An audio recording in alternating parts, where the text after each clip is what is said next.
The gig economy really has three major pieces. It's the gig worker, the consumer, and the company that connects them. So in this case, the consumer is really your business, and the gig worker is what we've previously called like a freelancer or a contractor.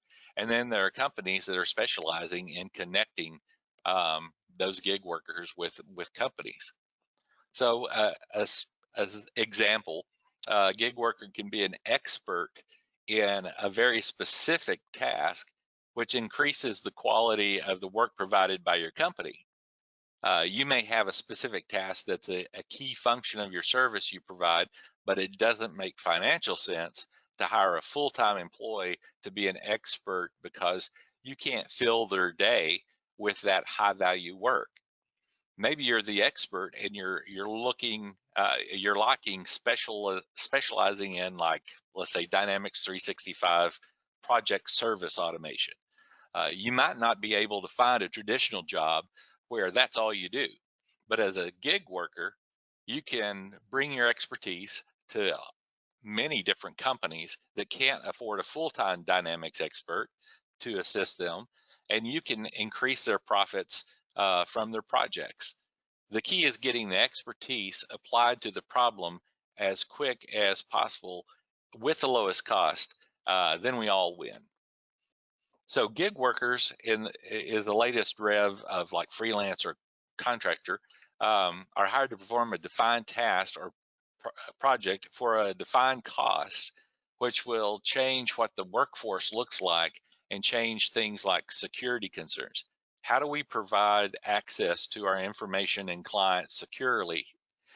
That's going to rely on your identity management solution that you have, whether it's Active Directory or if you're using like Salesforce.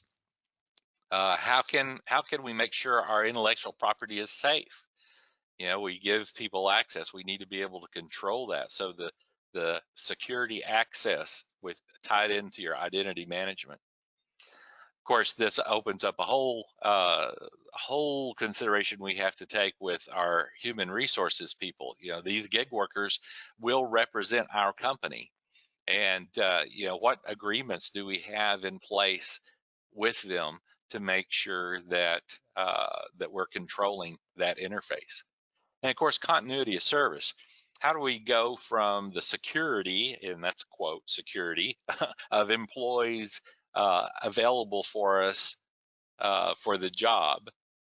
So we've got employees that we've hired, they're in-house, and they're there. We know they're going to be there to do the job. But the problem is, do we staff enough to where they're instantly ready, or do we have to queue out jobs 3 months in advance? Compare that to a gig worker that we may have a stable of them that when we have the job pop up, then we can hire them to do the job. That elastic workforce that we have. Does it make sense to pay to have a bench of employees versus a stable of gig worker experts? That's a business call. Can this allow employees to perform higher value work specific to my business?